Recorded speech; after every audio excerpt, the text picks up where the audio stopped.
মামাই সুধে আপোনালোকক আৰু কি লাগিব? এই মিঠাতেল লাগিব মামা।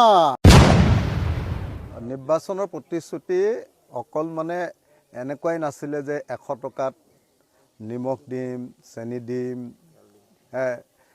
কি কয় আপোনাৰ তেল দালি দিম, লগতে কৈছিলে যে একদম মিঠাতেলো দিম দেই বুলি কৈছিলে। মিঠাতেলো দিম দেই বুলি কৈছিলে ড্ৰাইভাৰ। এতিয়া মিঠাতেলটো বাদ দিয়ক, চেনিকণ, নিমখকণ আৰু দালিকণো এতিয়া বন্ধ হৈ গ'ল।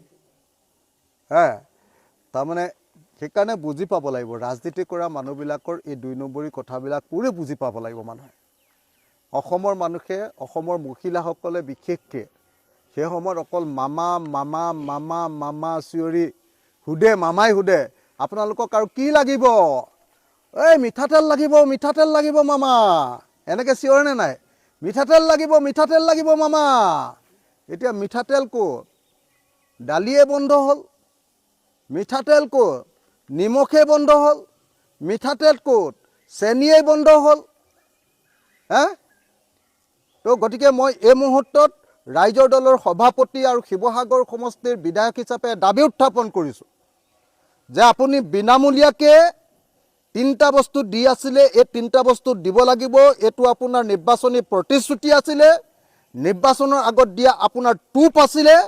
গতিকে আপুনি দালি দিব লাগিব, নিমখ দিব লাগিব, চেনি দিব লাগিব, আৰু লগতে আপুনি জিকিলে মিঠাতেল দিম বুলি কৈছিলে।